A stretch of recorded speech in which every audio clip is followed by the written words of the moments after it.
usually people have somewhat of a bit of music or a jingle of some sort.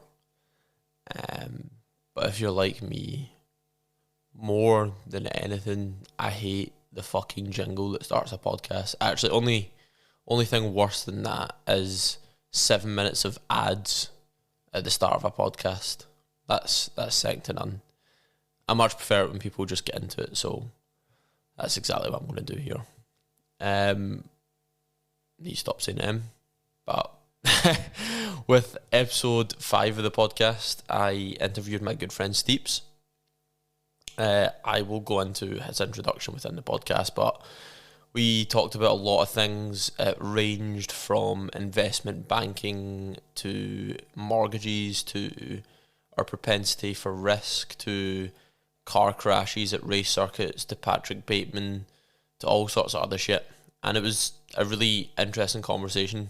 And one of the things that I noticed is that there's a lot of things I found out about a good friend of mine that I wouldn't have in a casual pub-like conversation. It was only through this somewhat formal structure that I was able to find out these really interesting things about a good friend of mine. So, yeah, an interesting one. I won't speak any longer, but what I will do is we'll jump into the pod. Here we go. This is the start to episode 5 of the podcast. This episode I have my good friend Steeples, or Mathew Steeples. What would you prefer to be known as? What would your international name be? Either or. People know me in work with Matthew, but to my friends I'm Steeples. They know you's so Steeples hasn't transferred to the work location yet? Well, one of them mentioned a nickname and they said, "Oh, do you get called Steeples?" And I was like, "That's interesting, you come up with that all by yourself." So it's making its way, but I really think it'll be interesting to jump on a call with some senior management and be called Steeples. So we'll see. I'd love to see that, just you 20 years down the line, like Steeples has joined the call and you're just heading up some investment bank, some hedge fund. Steeples is your manager for today. I'd love to see that, mate. Hopefully. Anyways, Steeples, you're a good friend from back home. We met through our mutual friend Ross Stephen around university age. You are probably one of the most financially responsible individuals that I'm aware of. I swear you could have taught me about mortgages and how to set up my portfolio at 18 years old. And I think that's probably what I see as like your greatest knowledge base in my head. Like if I think of Mathew Steeples, I think very smart man with money, and then I think about all the other interesting things around that. So that's your introduction, Steeples. Would you like to say anything to join the pod today? Firstly, hello to all your listeners. It's fun being on this side rather than listening, because I've listened to the podcast leading up so I could get a feel for it. I'd say I'm flattered. What was your thoughts? I like it. I like the whole premise, and I'm excited to contribute towards it. Unreal. So we talked about this before, but the way we've started the podcast in the past have been talking about how we have our coffee in the morning on the usual and how we've had it today. So give me a wee insight into your coffee this morning, and actually tell the viewers what time it is there and what time you were up at this morning to even join the pod. Sure. So currently it's 7:05. I was up at 6, but that's not strictly true because I went back to bed. So I got off about 6:20, and started thinking about my coffee for this morning, which was just a black coffee, but it's from Grain and Grind in Glasgow, and I've got the bag in front of me so I could give you all the details. It's part of the Halloween range. It's called the Ghostly Guatemalan, and it apparently has notes of orange, tangerine, plum and dark chocolate, and it was roasted on the 24th of October. Tell me, can you see when you're having a coffee like that and you see the tasting notes in front of you, do you ever try and sit there and try like identify them for yourself, or is that just like a novelty thing for you? I try my best. Sometimes it fails miserably, but I try my best. It's similar to whiskey that way, where you can try your best to try to pick out the notes, and you only get better with reading the notes and trying to pick it out and where you pick out on your tongue. But sometimes if you're just having a drink, it's just coffee, you know? Yeah, I feel you. And the thing about taste notes, so I've worked in the specialist coffee industry for a while, so I've got an insight into the back end of this. And tasting notes are just usually one or two people's tasting of the coffee and then their imagination. So it's just one dude that has roasted this coffee and thought, what does that taste like? And that's your tasting notes. So they're not it's not like some super scientific process that produced these. And I don't know what I thought prior to my experience within the industry, like how they came up with it, but I thought it would be something that's a bit more structured. But no, it's just some dude that's like, oh yeah, it tastes like orange peel and blackcurrant juice and candied caramel or something like that. I don't know, is it just me that thought that, or did you think that it was just some dude as well? I guess I kind of thought there would be, I don't know, I didn't think they were like adding orange peel, tangerine, plum and dark chocolate to a big vat of grounds. But I suppose I thought there'd be a kind of scientific, oh, we'll add this and it'll give it that orange taste and that kind of thing. But I suppose that is true. It's down to personal opinion. And some people, coffee is just coffee, you know? Yeah, I mean, conversation with my brother last week, I'm sure you listened to it actually, he is very much an instant coffee man. Like he does not give one one care in the world for it. He's just like, as long as it wakes me up, that's all that matters. So I don't know, do you think it's a certain personality type that gets really weird about coffee? Because we're now at this stage where we're somewhat a little bit pretentious about it. We're a bit particular. We enjoy what we enjoy. We're intrigued in learning more and being interested in it. So do you think it's a certain personality type that's attracted to like developing their palate within that, or looking further into like the subsets of coffees, or is it just completely at random? I think it's a bit of both. For me, I like the routine of coffee. Like, you wake up in the morning and you get the machine warmed up, you measure out your... I don't really measure out, I use a spoon that came with the machine. Put it in the basket, mix the basket about with the wee needles, tamp it down, and there's a sort of nice morning ritual to it, and it helps get me in the mindset for the day. And then it helps that it produces, in my opinion, a better coffee than if I'd gone into work.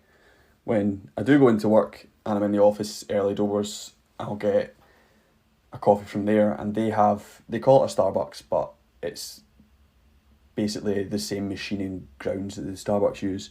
And it's not very good coffee, so I can see the difference in coffee and there's a real quality jump. But then it's one of these diminishing returns where you can spend so much on coffee to a point where it is just diminishing returns that if you showed the lay person, they wouldn't be able to tell you the difference. So it is very personal, and I think some people do get far more into it, like yourself, starting a business out of it, than the person on the street. But then the person on the street is very happy to try out new things and try new coffees on the basis that to them it's coffee. Yeah, I think, yeah, you're exactly right. Most people won't notice the difference at all. They're just not bothered about it. I wonder if there's any been done, like some proper research on the personality types, because in my mind, the people most into the niche specialist coffee industry is usually young men. Like, I picture a 20 to 30-year-old man. They've usually got somewhat of a beard, which isn't me because I can't grow facial hair. I imagine them with spectacles of some sort and maybe a beanie. Like, that's the archetype of specialist coffee in my mind.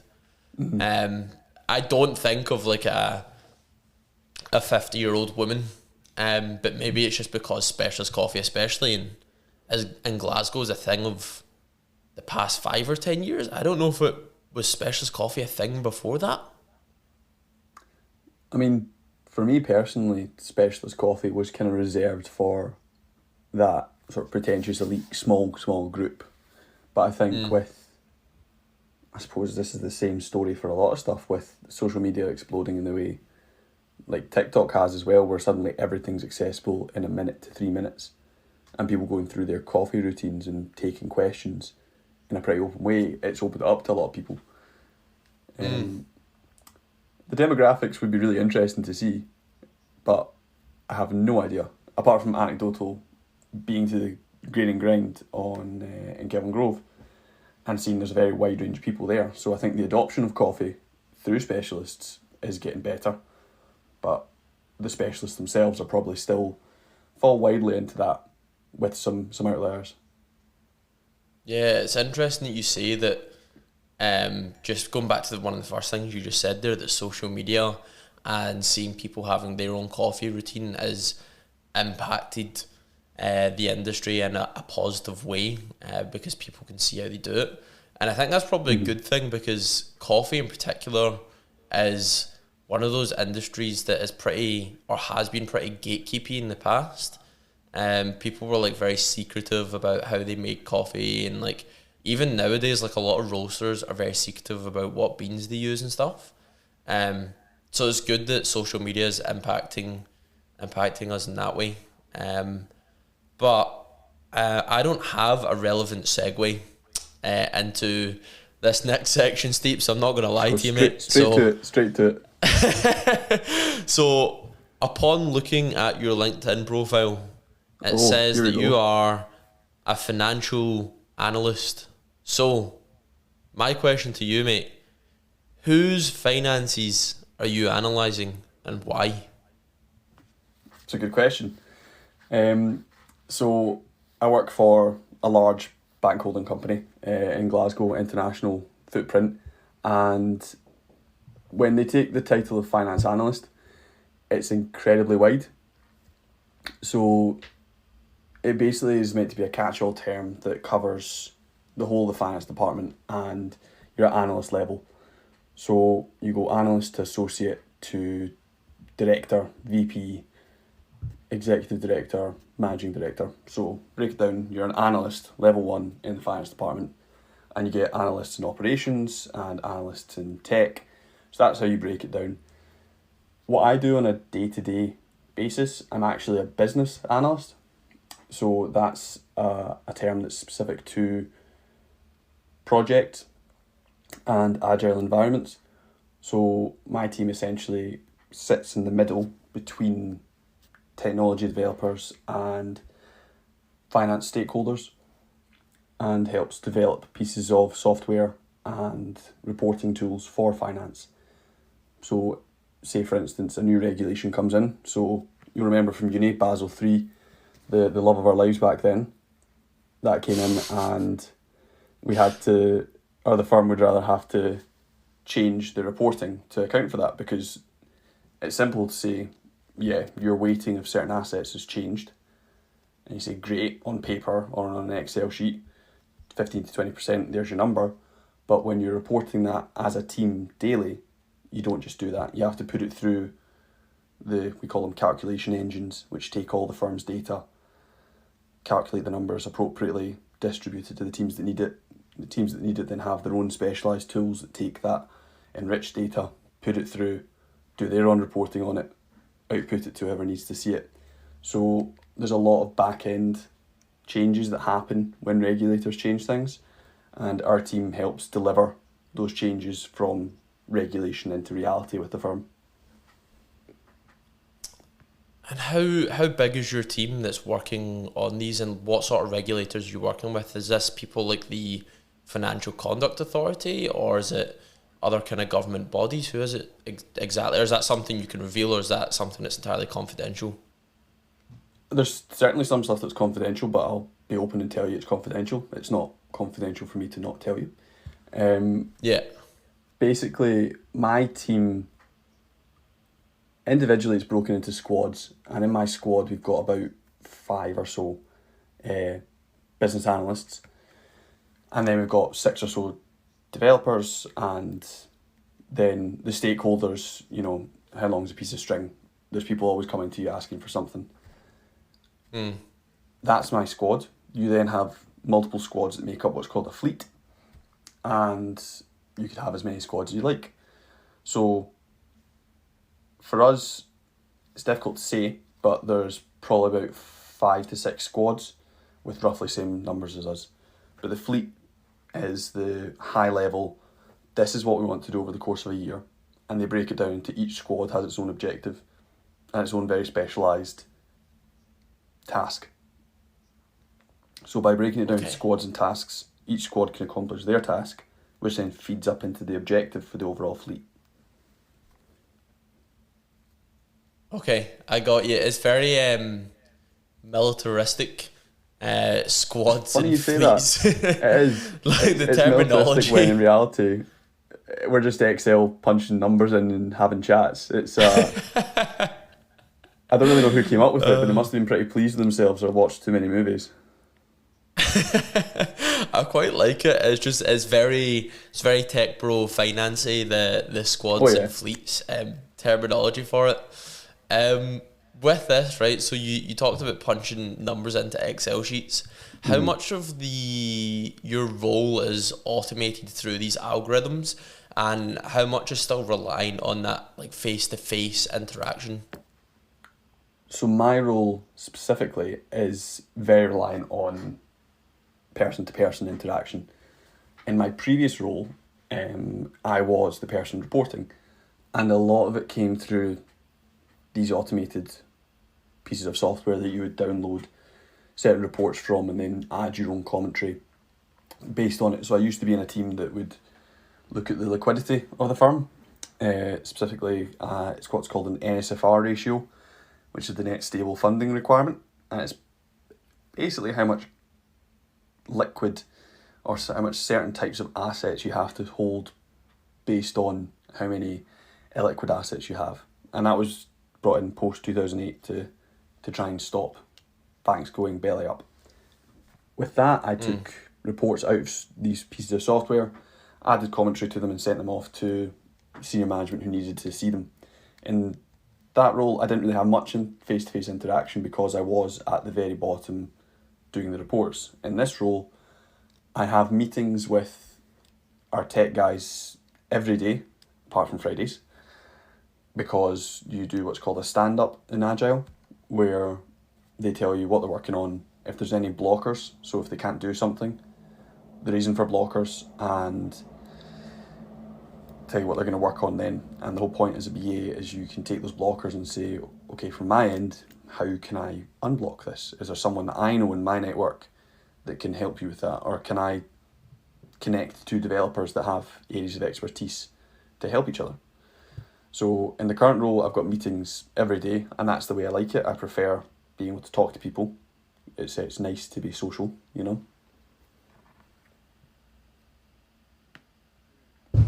So you described a past role and now this different role. How long has it you've been working with the company for? Including my internship, it was so far about a year and a half.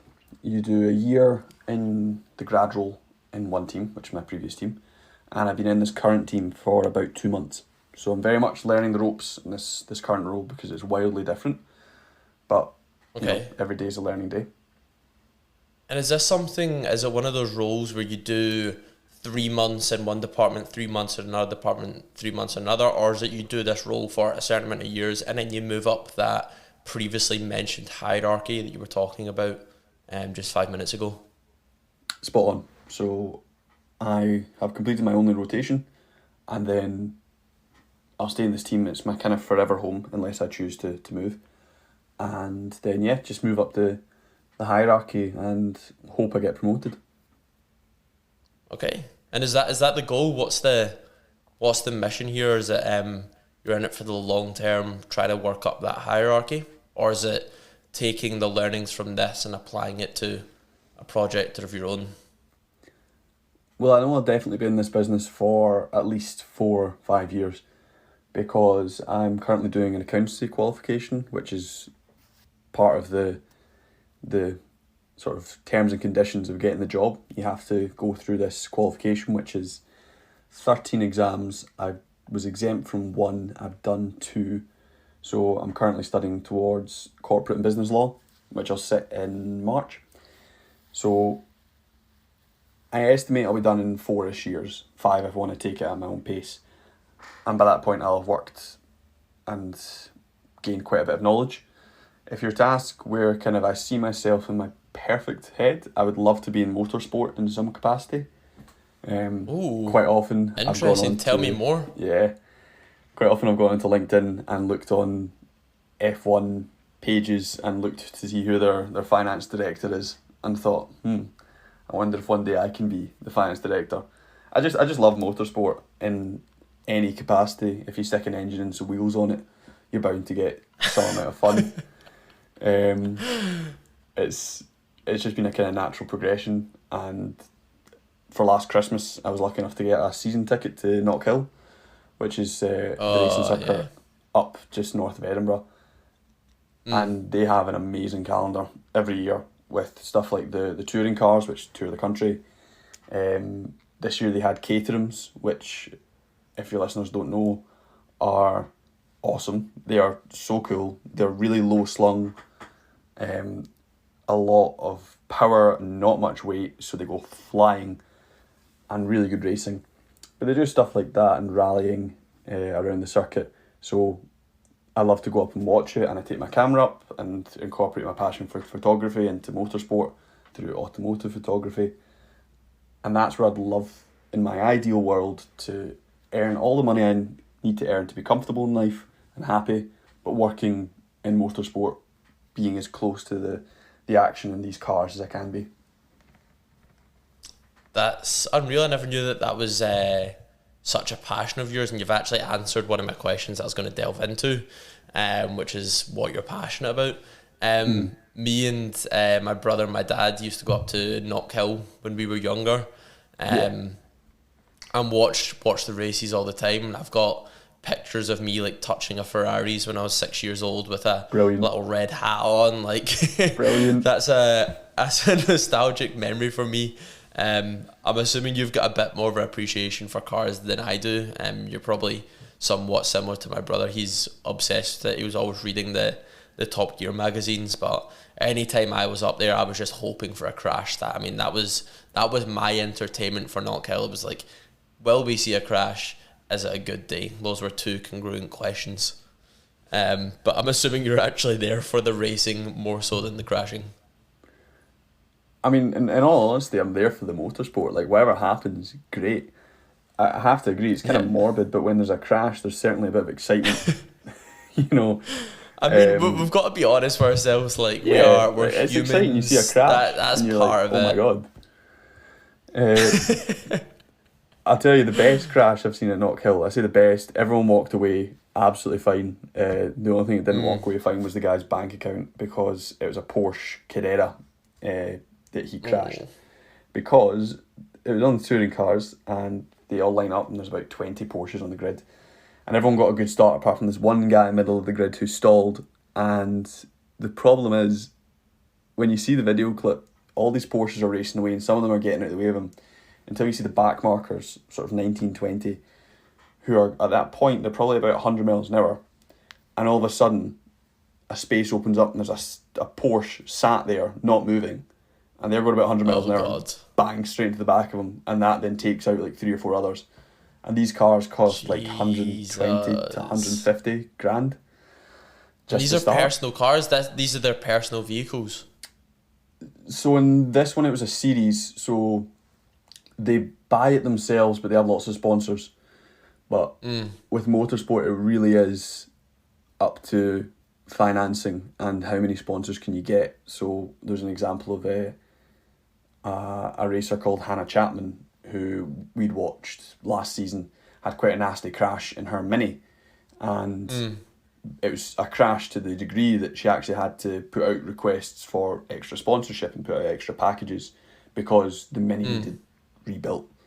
So at that level, motorsport, it really is a race by race basis. So when you see a crash, you know for a fact that was a big crash, but what happens after that is really interesting. It's all part of the stories in motorsport, which just make it so exciting.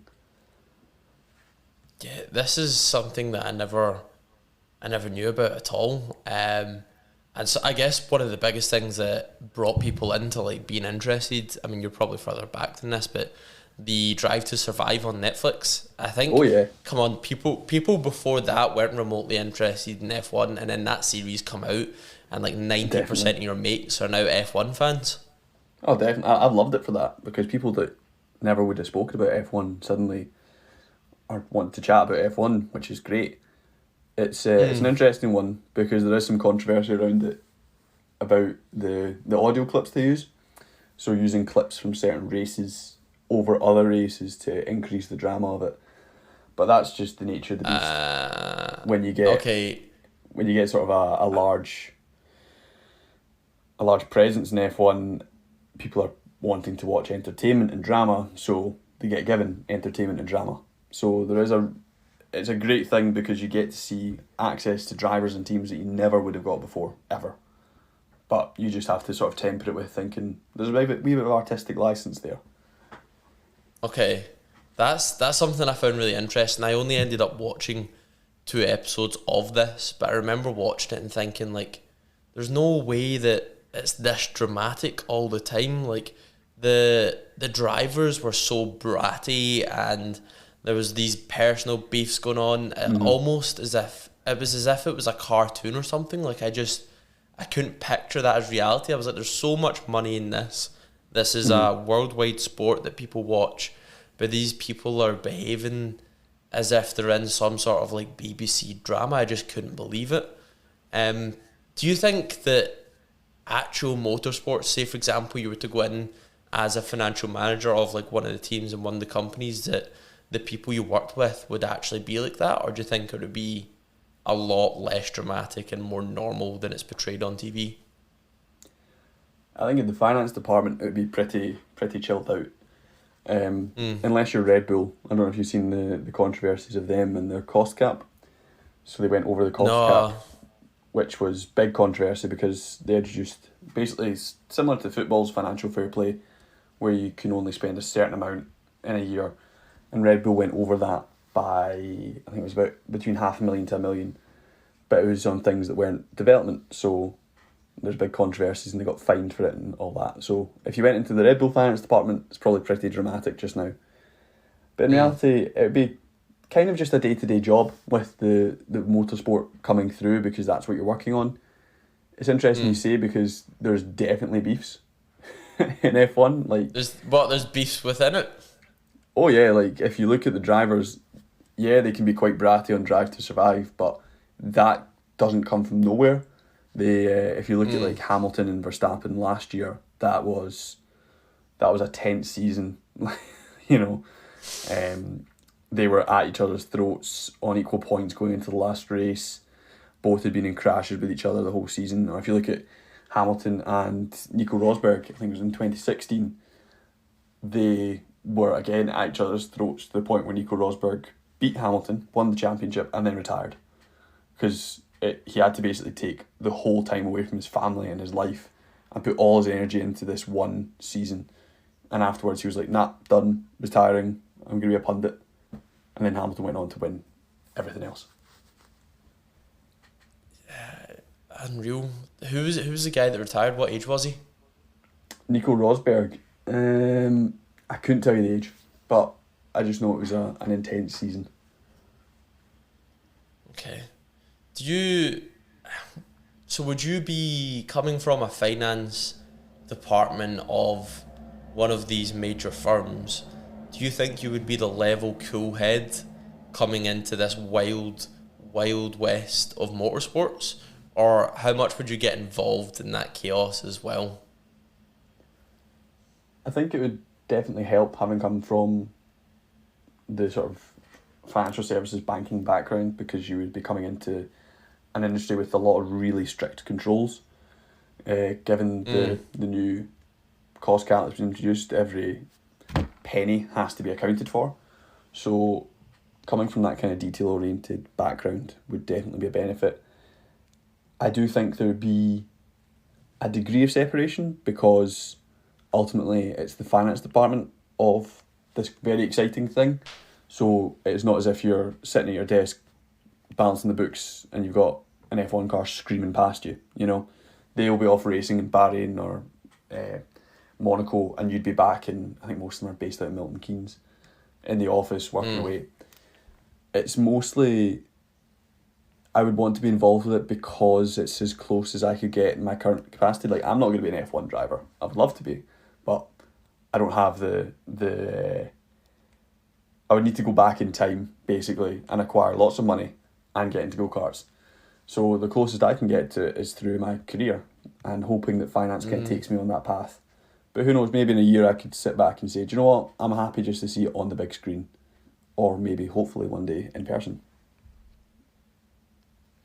Yeah, it's interesting that you've thought of your career as progressing in that manner towards it. I think most people get kind of pigeonholed into a certain career and can't see it applying to different situations. Is that kind of plan of applying or using your current finance route possibly in the future for F1, is that something that you've only realised recently, or has that been part of the master plan of Steeps? It's been always in the back of my head. It's something that I've considered for a while, but never given serious thought to, because I can't really give it serious thought. I'm not in a position to say, right, tomorrow I'm going to apply for a job and hopefully work for an F1 team. It's something that is in the future as a very sort of loose goal, because I think it is really important to have long-term goals. And you have to ask yourself, okay, in sort of 10 years, where would I love to be? And some people say, oh, I have no idea. But you say, no, what would you actually love to be doing in 10 years? And if you would love to be doing the same thing in 10 years, cool, great. Have that in your head and think, what do I need to do to make sure I can stay doing what I'm doing? Yeah, you've got to have your long-term goal, because if you've got a long-term goal, you should start now. At this point, we ran into a multitude of technical difficulties. The connection dropped, Steeps' headphones nearly ran out of charge, and a whole bunch of other shit. But we managed to get online, and luckily I've cut out absolutely all of the nonsense, which takes about 4 minutes. So we'll just jump right back in from the second half of the podcast. Here we go. Boom. Okay, so we're back from a short break. We had some connection issues, and your man, some technical difficulties. Your man Steeps here has 20% left in his headphones. So it's looking like the second half of this podcast is going to be some quick fire questions. I think the first half of our conversation, the way we were going, we could probably do a 2.5 hour pod, and I think that's something that we'll have to do sometime in the future. Hopefully in person would be fucking great, and we could sit down and go out, get balls deep into all these conversations. But I've noted down some questions that I wanted to ask you, and they're related to you and your career, but they're out of left field. Kind of like, you've seen Hot Ones before, haven't you? Right. We're going to get a bit weird with the questions. My first one being, you obviously work in finance, and that attracts a certain personality.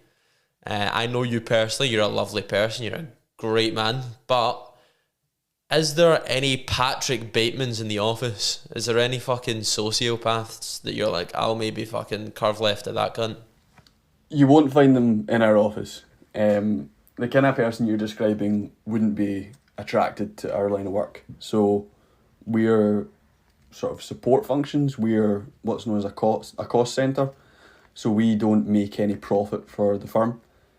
Your Patrick Bateman type person that you're sort of thinking about is your traders. But to preface that, there are plenty of people that seek out trading and mergers and acquisitions and these really high pressure, high publicity, high compensation roles that have a really healthy balance in their personality. But I know for a fact Patrick Bateman was in mergers and acquisitions. He's that's what his role was in the nameless finance firm he worked for. So that's the kind of the New York style client facing, the deal gets done kind of mentality, and the person that finds themselves associated with that. Okay, so mergers and acquisitions, people dealing with money that could potentially give them massive financial gain. That's where you're most likely to find one. Have you ever ran into a sociopath yourself? You ever had a conversation with someone and you can just see the cogs turning in their brain as they're conversating with you? You can just feel them slightly trying to manipulate you in a certain way. I don't think I've ever ran into a sociopath in real life. Although I suppose part of being a sociopath or psychopath is the kind of ability to mask. So I try and see the best in people. So I don't know if I would actually have picked up on that. Maybe I'm just in the wild I'd be that doe-eyed antelope that's like, oh, he's my friend. And then I've been murdered by a crocodile. So who knows? I might be working with someone, I just have no idea. But I don't think so, no. I think that might be the case, mate. You're a very highly intelligent individual, mate. But I think that not a large percentage, maybe like 3 or 4% of the population have sociopathic tendencies. At least there's been conversations that I've had with people. Do you ever get that feeling of intuition where you just don't quite like someone and you can't put your finger on why? Oh yeah, that's just gut feel. You just got to stay away. Yeah, that's gut feel. I get that weird feeling around some people, and you can see. For me, it's always in the eyes. For the people that I can kind of like identify as sociopathic, they've always got this fucking little calculating look in their eyes, as if their eyes aren't really their eyes. They've got some sort of contact lens on, and they're looking through this kind of like a wee control room behind the brain. But yeah, that's my question was: is there any Patrick Batemans you work with? And you've said no, not in your department. Because it's not for financial gain. So most likely to find a Patrick Bateman would be in financial or like power gains in some way, right? Yes, and the reason I'm saying that is because that's where Patrick Bateman was in the book and in the film. And from what I've read, that's where sort of those types of characters, sociopaths, psychopaths, are attracted to. And there are a lot of articles about certain doctors being psychopaths because they have a very good detachment at what's on the table in front of me is a task needing to be done, not someone's mum, not someone's dad. They're able to detach the emotion from it. So it's interesting because a little segue of my own about the sort of stigma associated with psychopaths. It's really interesting because everyone says, oh, psychopath, serial killer, very negative stigmas, but in reality, a lot of society relies on psychopaths in the capacity of, certainly the medical profession. You want someone that's able to have that detachment and do exactly the job they need to do and not burst into tears at the table. And it's definitely the case of some CEOs that are able to run a company because they don't have the emotional detachment. So it's interesting. It's certainly interesting. At the end of the day, these psychopaths are still people. So there's a real interesting societal stigma surrounding it. Yeah, I never really thought of it in that way before. But I guess if psychopaths aren't running around murdering people and intentionally harming them, and they're just that's the way their brain works, and it actually provides a benefit to society, then who are we to judge? And I think the thing is with like anything like this, anyone who's born a psychopath isn't born wanting to be a psychopath. Their brain just works in that way. Oh, definitely. So you're right. I think you need to look at it from the utilitarian perspective. Like, what is the net outcome? That's how I look at most things. Like, for me, it doesn't really matter the intention. It's more so like the outcome, the result. And if they are a psychopath, if they want to do, or they think of things in a really negative way or slightly evil way, but they have a net positive impact, then I'm not really caring, to be honest. If it's all good, it's all good. I mean, that's it. Like, if you're born a psychopath, it's not as if you wake up one day and choose to be a psychopath. It's literally the way your brain's wired. And there are plenty of careers and places in society for someone whose brain is wired that way to fit in, in areas that need that kind of emotional detachment to produce the best outcome. So it's interesting. I'm definitely not an expert on the topic. I think, who is it, John Ronson, the psychopath test? He's an expert on it, and his stuff's really interesting to watch and listen to. He's done plenty of TED Talks on it. John Ronson, I'll need to give that a look. It's a pretty famous John Ronson. Yeah, pretty famous book, The Psychopath Test. Okay, I'll give it a look. On the subject, not really of psychopaths, that's a terrible segue once again. But it was a question. I'm going to need to get better at my segues, honestly. I was reading something. Do you know what? To do a segue, I'm going to tell you about segues. I like it. So I'm reading this book called Originals right now by Adam Grant, and they talk about the segue. And if you remember, we were very young when the segue was kind of like in TV shows and movies and pop culture. And it was basically this guy who had made multiple really successful inventions within the medical industry, and he thought of and designed and started producing the Segway, and his idea for it was like a new way for human transportation within cities. And he captured the attention of some of like the biggest minds. So Steve Jobs was a personal investor and believed it was going to change the way we travel within cities. And it was the same as the guy who's the fucking weirdo that does the computer security software. What's his name? He's mega famous. He has like private islands and stuff. That's the man.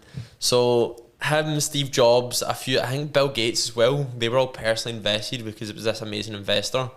And then the Segway just like never, like you'll notice in the early 2000s, it's in TV shows and movies and songs and pop culture because there was this massive push from these mega famous entrepreneurs, and it just never took. Basically, people were like, nah, I'm not fucking jumping on a Segway to go to work, fuck off. Anyways, that's my segue story that uses a segue to my next question, which is I asked my flatmates, so I'm living in Melbourne just now, and I'm living with 3 Aussie girls in a flat or a house share in a place called Richmond, and I asked them what would they like to know from someone who works in the finance industry. And one of the questions they had is, to what degree does schooling matter for employment within the industry? And what she meant by that is, what's the ratio of people who went to public schools and private schools that are then within that finance industry? Is that something, is there any correlation in there at all? Or is that just an assumption that people would think that people in private schools are more likely to go into finance than people from public schools? Off the top of my head, I don't know the ratio of private school to public school employees. It would be interesting. These are all questions I would love to know the answer to as well. What I can say though is the recruitment is very open to everyone. So in reality, I'm actually, funnily enough, today I'm doing assessment centres for the incoming graduates. So I'm involved directly with recruitment, and you don't get their CV unless it's for a very specific role. But generally when someone applies to the intake, you don't get their CV, you don't get the university, you don't get their school. All you get is them and the questions that you've been given, which are typically strength-based. And you just ask them the questions. Tell me a time when you had to overcome adversity. Tell me a time when a project or a task didn't go according to plan, and how did you fix that? Those are the kind of questions, and you write down your notes and the questions or the answers they give you, and then they go on to the next interview. And from these incremental interviews, you build a picture of the person rather than their education. And sure, the education might come into it if you ask them directly, but you're not allowed to. And that's to stop any kind of discrimination of, oh, they went to the same school as me, I'll hire them. Or they came from the same area as me, I'll hire them. They try very hard to remove as much of that before they apply to the firm as they can. So it would be interesting to see, even with all that filtering, who gets through. So from your side, from the institution perspective, you cannot discriminate in any which fashion. But I'm wondering, just like in general, even without any discrimination at all, are people from private school backgrounds more likely to go into that industry than people from public school? Maybe. It's entirely down to, I suppose, the way that person took their education. So for me, I was always interested in finance. I owe that to my dad. You know, I grew up with tax at the table. You know, everything was, he was able to answer all my questions. School, not so much answering the finance questions. It definitely gave me a really good platform to go on from. But in reality, I would say it actually matters more for university.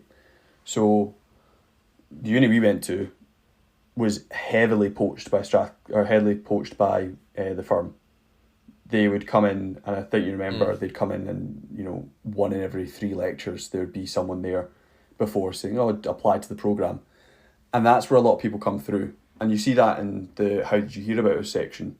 And it's mostly through, oh, well, you were at my uni, so I thought I'd just apply. So I think it matters more from university level, because in reality, the school you go to, it's just the start of your education. It's what you kind of do after that. And you don't even need to do related degrees. You could be doing a philosophy degree. And as long as you're the right fit for it, you can get hired, because ultimately they try and hire on emotional intelligence, because you can be trained on everything. You know, it's not difficult to train someone. So emotional intelligence that's the utmost priority for them? In a lot of the cases, they want to know, are you going to be the kind of person that you can work in a team? Specifically in our location, because yeah, you could be an absolute rock star at your job, but if you're going to actually bring the team down and you're not a good fit for the firm in terms of culture and the core values, they don't want to hire you, because they can just as easily hire someone that is a good fit for the culture and the actual mission the firm believes in, and train them to be good at that. They're very big on, they don't hire from specific degrees. You can be working with someone who had a degree in history, philosophy, arts, anything. Interesting. I never knew it was so open-ended, as long as someone was emotionally intelligent, could hold a conversation, willing to work in teams. So it's more based on their characteristics. Yeah. How much does ambition and passion relay into that process? Like if you're interviewing someone and say, for example, everything else is a control measure, and one person is, for example, really analytical and very logical and super straightforward, but they don't show any passion or ambition, where someone's still got the same technical capabilities, but they talk in quite a passionate, enthusiastic way. They maybe express their ambition to progress further within the team. What's more important from the host perspective, from the interviewer? I think from a personal perspective, you always want to work with someone who's passionate, because passion sort of will get you out of your bed in the morning and get you to work and get you through the tougher times. And being passionate about something, you're more open to learning about it.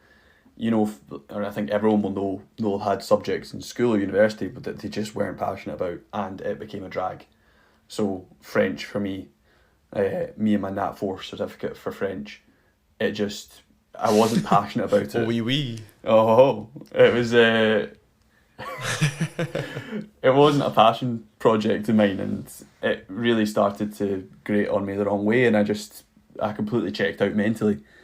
So even just taking it beyond applying for jobs, you've got to be passionate about something you actually want to do. Yeah, 100%. That actually leads me on to one of my last questions for this section, and it's quite a broad question, so feel free to take a second to think about it. Do you think passion as a depleting resource, as their attentions are increasingly captured by others' achievements through things like social networks, TikTok, YouTube, Instagram. And if you need any clarification on that question, just let me know.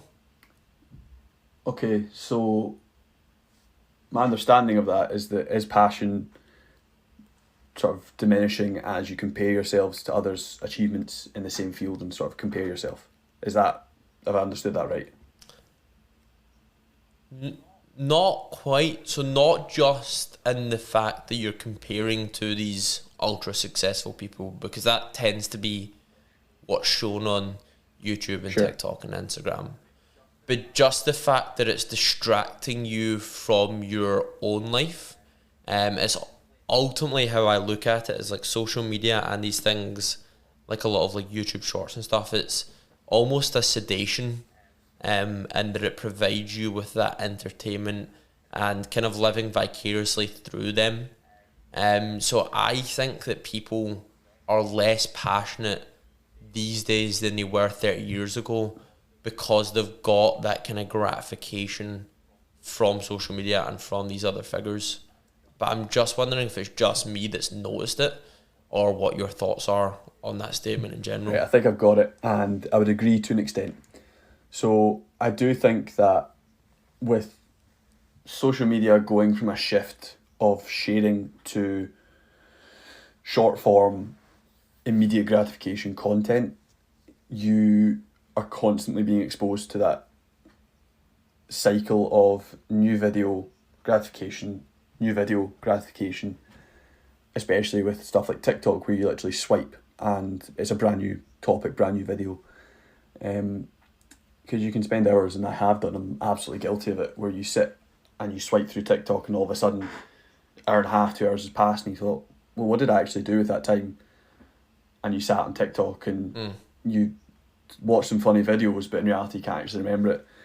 I've, funnily enough, deleted TikTok this morning. I was chatting with my girlfriend about it last night, because obviously I'm studying for these exams, and too often I'd find myself just defaulting to it. So realising that this is actually not good for my studying, it's not good for me trying to actually get on with life. So deleted it on the basis that I'm not going to go cold turkey on it. I'm just going to delete it until I'm done with my exam, and then I'll delete it when I have my next exam. So I do think it's one of these things where if you don't control it, then you can just sit in front of your phone and scroll through TikTok all day and lose a bit of passion for what you want to do, because if you're sitting there watching it, you're not doing it. And personally, I think you'll always get more fun, and you'll always cultivate your passion by doing what you're passionate about, rather than just sitting there watching someone doing it. That's your wording there is what caught my attention. You said you'll always have more fun doing what your passion is, but I don't necessarily agree. I think because we're so engrossed in this technology, and the people that make this technology have got it down to such a degree, is that you'll always have more short-term fun on these apps, playing about in these things, watching these videos, because they're built to do that.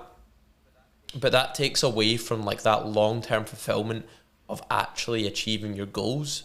And that's the hardest step to overcome, is to be able to know that that short-term like happiness, and not fulfillment, but happiness and fun, is always there.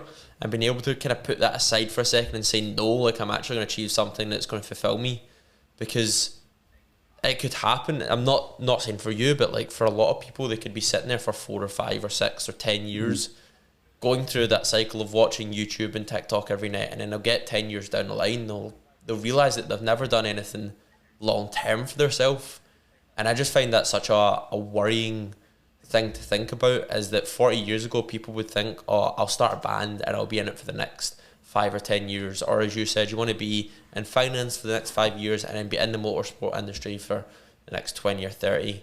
And I think it's really this instant gratification is actually permeating into other parts of our lives, where our outview on life is so short term that people don't have that same passion that they used to.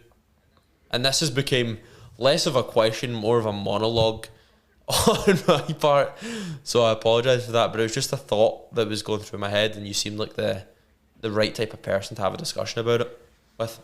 I would definitely agree that going back, maybe fun wasn't the right word. Satisfaction and fulfillment, probably a better stand-in for it. You know, like I was saying earlier, in my opinion, you've got to have a long-term goal. And long-term means different things to different people. Long-term, for some people, can be 50 years. For other people, long-term in their life could be 5 to 10 years. But you've got to have an idea of where you want to be in that time so you can start making steps towards it now. And if you're going to have these things in your life that give you instant gratification, you can, but you have to do it in moderation and be disciplined with it. So I would try and set a timer for TikTok, but ultimately it would just fail because you just say, ignore the timer. And you've got to be honest with yourself and say, it's all very well good telling people, yeah, I've got a timer on TikTok, but do you actually stick to it? And I could no one does. No one I could does. lie and say, yeah, I've got a 40-minute timer and that I stick to that every day, but that's just a blatant lie. So the next step for me is, right, okay, just delete it because it's not gonna benefit me, and it's not part of so far my long-term goals. Like, my long-term goals are to pass these exams and get to a place in my career where I can do that and be able to support my passions for motorsport and photography. But TikTok doesn't fit into that. Not to say I can't enjoy it, you know, and sit and watch a few, but there are certain points in your life where it's crunch time, and this is one of them for me with these exams. So you've got to prioritise what you bring into your life and what gives you satisfaction. Outside work and relationships, what do you think gives you the most satisfaction on a day-to-day basis? What's like that moment? It could be 10 minutes, it could be an hour. What's the moment where you sit to yourself and you think, fuck, I enjoy this? It's a difficult one. I think the thing that gives the most satisfaction out with relationships and career is probably sitting down of an evening and just before, like, I put the TV on or something, and just kind of taking stock of what I've done that day and where I am. You know, being... I suppose it's kind of difficult to say outside your career and relationships because they're such a big part of your life. You know, you sit down and think, I'm really thankful and grateful for the relationships I have, not just my relationship with my girlfriend, but with friends and where they are, and having such a good network, and sitting down and thinking, yeah, this is a good life, you know? It's a hard question, just something I thought off the top of my head. But it's for you, it's that reflection of the day and kind of taking stock of what's happened. Yeah, reflection of the day and thinking about the future and sort of thinking, you know, whether that be the future in my wildest dreams sitting on a 170-metre super yacht in a jacuzzi, or whether it's the future thinking, you know, I hope one day I can actually be close to motorsport, you know? Yeah, I mean, dreams do vary in size and in immensity as well. If I was to give you, say for example, 10 million just now, and I was like, Steeps, you cannot invest any of this. You can't be... because I knew that you would as well. If I gave you 10 million now, you'd probably put 9 million in very fucking good investments. But I'm like, Steeps, you need to be as financially irresponsible as possible with 10 million. Right. Tomorrow, what are you doing with it? Right. I need to be as... So basically, I need to spend it all. You need to fuck that 10 million in a week. And these can be things that you can use for life. You can buy fucking cars and yachts and things that would be technically classified investments, but you need to have a lot of fun, and you can't be thinking, what will these be worth in the future? You just need to be going on pure enjoyment. Okay. Pure enjoyment. I would buy an Audi R8 immediately off the bat.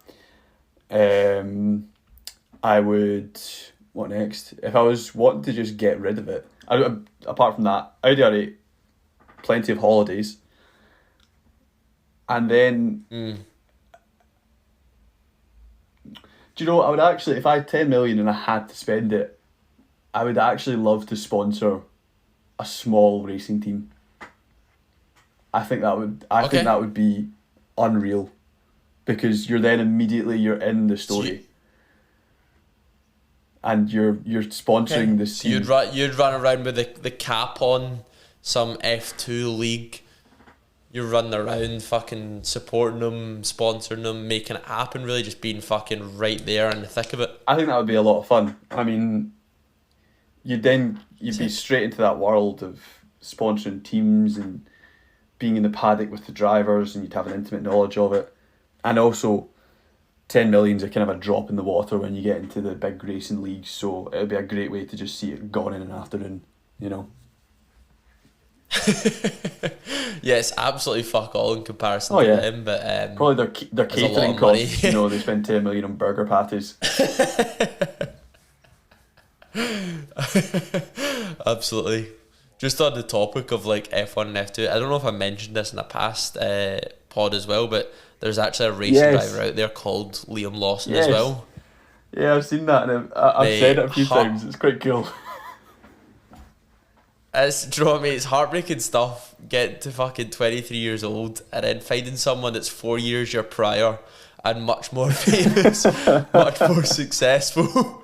You're just looking back like you're 4 years younger. So I think that might be the entire ethos of this podcast, is to just fucking beat other Liam Lawson on the Google search rankings. And maybe, do you know what, give it 2 or 3 years time when that as a cold brew drink and as a brand and as a lifestyle has blown up. Maybe I'll beat him. We'll get him on the podcast as well, and we'll have a good laugh about being called Liam Lawson. That would be a good guest. That would be a really good guest. That'd be a fucking epic guest, honestly, mate.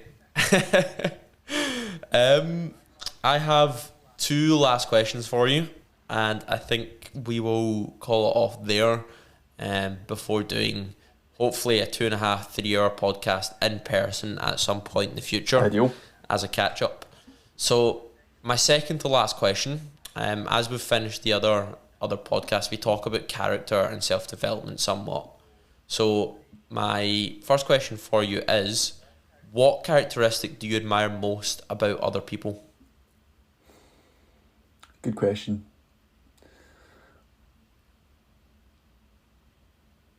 Okay, I'll give 2 differing ones. The first one is in my mum and dad, their characteristics of, no matter the situation, to keep a level head and take stock. They have that ability, which I think they've honed it over the years, but it's amazing that anything can happen and they basically sit down and say, right, okay, what's happened? Let's take stock, let's talk it through and figure it out. And I think that's something that I try and bring into my life, because if you can't do that, if something happens and you're sort of a slave to your immediate outburst, it's not helpful.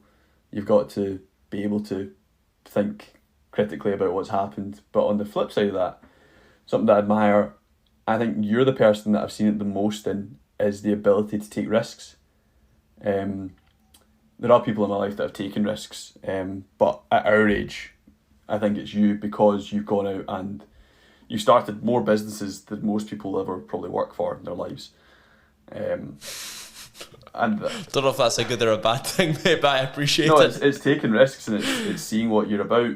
Funnily enough, the Dove Hill Tops, I've still got all of them, and they regularly make it into my rotation. But no, it's taking risks in the fact you can throw a bag on your back and suddenly you're in Thailand, and then you're in Australia, and I actually don't know where you're going to end up next. It's a quality I think people should have, is the ability to take risks, but I do recognise that people take risks in different ways. So for you, taking the risk was literally going to a different country and carving out a life. For other people, taking the risks might be starting a new career or moving to an area out with their support network. But I think that ability of taking risk is something that I admire in people. And when I see it, there's always part of me that thinks, do you know, I wish I could take risks like that. So the first one you said is that pose and that calmness under fire that you've grown up with amongst your mum and dad. And the second one, I'm absolutely humbled and I appreciate very much. I very much take pride in that as well. I love taking risks. They're quite paradoxical, and from what you've just mentioned there, saying that you wish perhaps you could take risks more, what percentage would you say you embody the first one in comparison to the second one?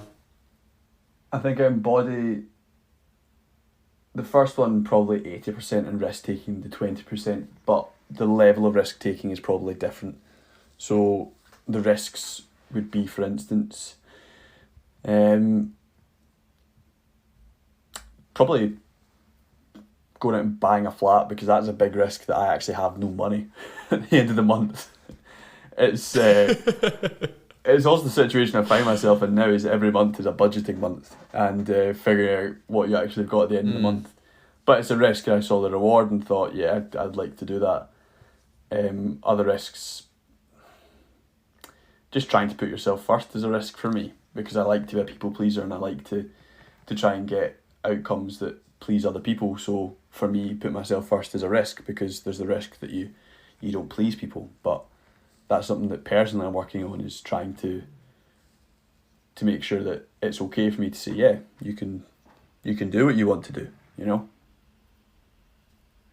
Do you think, I think just on that putting your thing first, I think if everything comes from a place of honesty and integrity, then how you put other people first or how you put yourself first, it doesn't really matter. If you're just honest about your intentions and why you're doing things, then people can either respect it or they won't like it. And the people that don't like it will just have to fuck off, and no other words. I think it's very easy to get rid of the wrong people when you entirely are yourself. So as you mentioned, something you're working on is being a little bit more selfish, because you need to be, because you always put other people first. And I don't know how you think about yourself, but that's probably a truer version of yourself. If you're trying to be more like that, that's probably a more honest version of Steeps. It's definitely interesting. So I think if it's something you're working on, you've wanted to work on, then it sounds as if it's a more complete version of you. And certainly you can see the benefit in that as well. And that doesn't mean that you'll be any less benevolent of a human being. It just means you'll be a more honest individual and you won't be walked over by other people. Yeah, I think that's ultimately it, is that you've got to be honest with yourself. And if you look at yourself honestly and say, did you enjoy going through all that stress to try and make sure that someone had what they needed, but you've actually thought about it and you were really stressed out about it and it put more detriment towards you? Is that actually what made you happy? And the answer is usually no. And will that person be okay without you going through all that? Yeah. Did that person ask for it? They probably didn't ask in the first place, you know? So you're right, you've got to be a little bit selfish with yourself to sort of understand what you want and what you need to do. Yeah, 100%. And I think just going back to your point about risk taking, you were talking about how you bought a flat, and I can't remember if you'd bought your car or you're renting just now. It's on finance. Yeah. No, it's bought. It's bought. So you bought a car, you bought a house, paying a mortgage. I think for me, so what I'm doing might be scary or terrifying to you, but what you've done is scary or terrifying to me. So I think risks create themselves and are framed differently in different people's minds. And in my mind, doing this and traveling the world and going to different places and starting businesses, that's less of a risk to me in my mind than buying a house and buying a car. But I'm assuming you see that from a different way, and that fucking selling all your possessions and dropping a backpack on and traveling the world is way more of a risk than what you've done.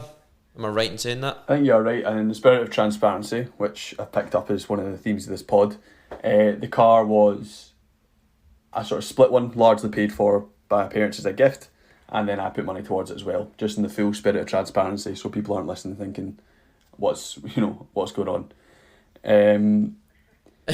How is this man so financially responsible at such a young age? What the fuck is going on Because here? he comes from a very privileged place, and I'll be the first one to recognise that. It's interesting, people's views of risks, and you're right, people do have different views of risks and what they want to do. For you, me putting down roots in Glasgow and committing to a lengthy stint in Glasgow is a risk, because I know even knowing you at the start of uni, is not something you do. You're just not that person, and that's interesting. It's good to have different people in your life that are like that,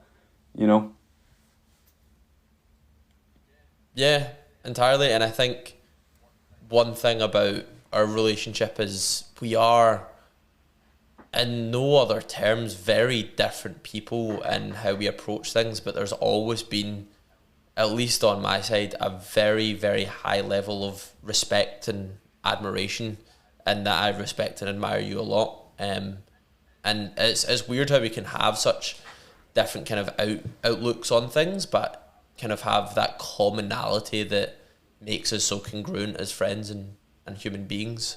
And I'm just going to frame my last question in that way. There's a lot of things that I admire about you, but I want to know, what do you reckon other people admire about you most? And not me, just other people in your life. What do they think they appreciate or notice most about you? And this is the time where you get to do a wee bit of a self-brag about your best qualities, but I'm curious to see how you think about that and what you think your most prominent one would be. You're saying self-brag, but I hate these kinds of tell us about yourself, and you're like, oh, I hate it. It makes my skin crawl. But it's your pod. I'll answer your questions. I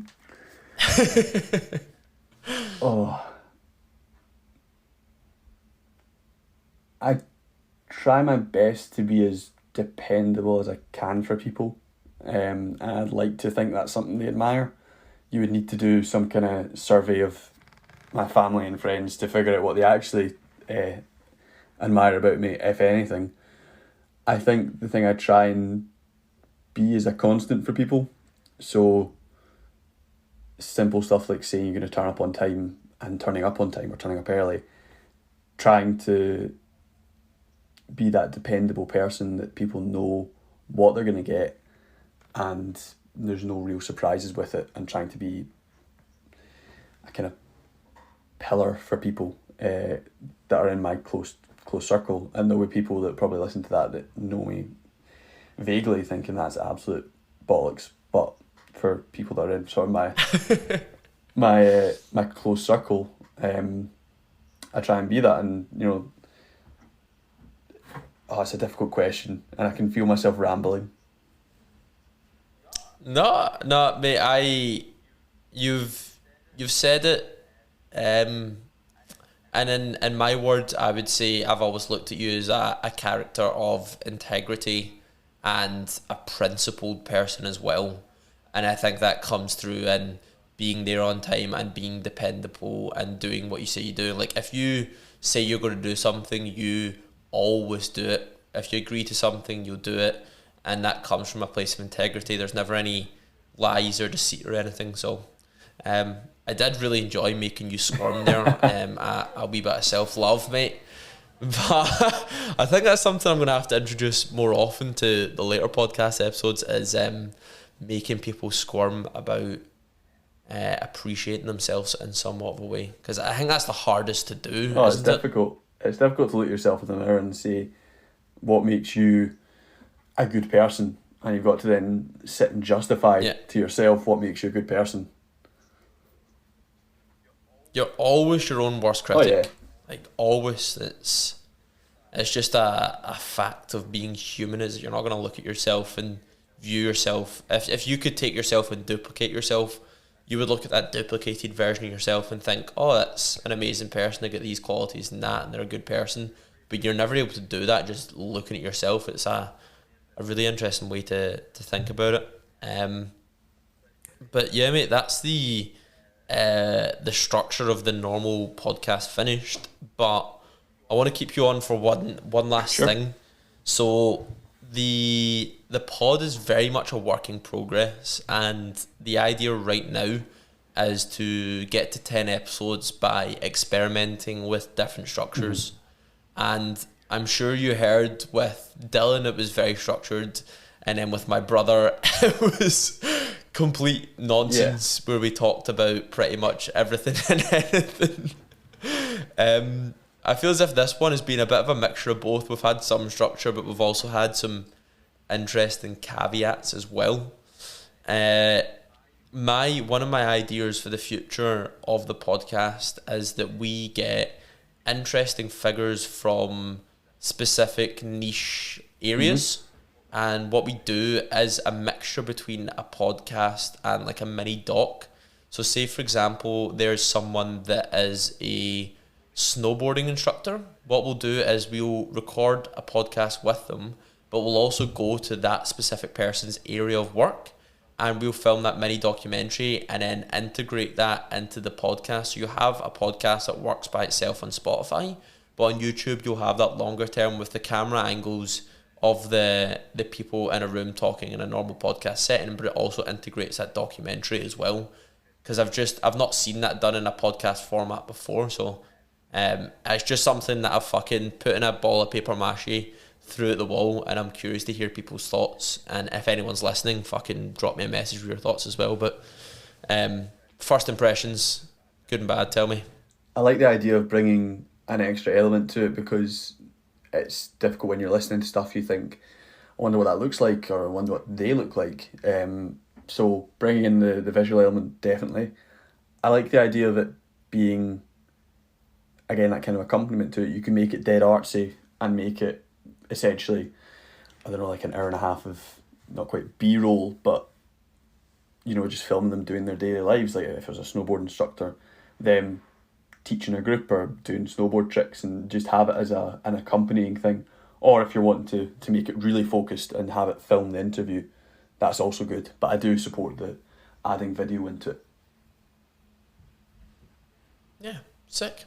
Well, thank you. If you've got any further thoughts for the podcast or anything like that, man, we'll talk about it after. But I think that's us for now. Is there any last things that you'd like to say to an audience? I think for right now, until episode 10 is released, I won't be telling anyone about this. It will just be the 10 guests. They'll be made aware that this podcast exists. So by the time we get to episode 10, we'll be showing our mutual friends. Steg might be listening to this in maybe about 2 months' time. So is there anything you want to say to the world or to your friends or anything like that? I love you all. That's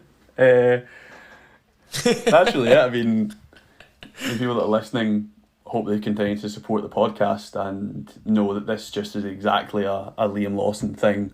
And, there's people out there that could have 100% predicted that you'd have a podcast. And... oh, God, yeah. I mean, it's a fucking stereotype for me, isn't it? It is, but I mean... leaning into it. I don't know if it's stereotype or it's just the natural progression. I think it's calling it a stereotype might be a bit harsh. It's just the natural progression that you would have a podcast. It's my character arc. Exactly. You're at that point in your character arc in the story. You've gone through all the development and you're at the spreading knowledge bit. No, I'd say to everyone that listens, just support it and hope they got something out of it. And thank you very much for having me on. I'm really humbled and grateful that you would choose me to be on the podcast and think that I have something of value to add. From my point, that very selfishly, this has just been a great catch up and a great chat. So even if no one were to listen and hate it, for me, I've got something out of it. Awesome, mate. I'm glad to hear it, and I very much appreciate you coming on. There we are. We'll finish right there.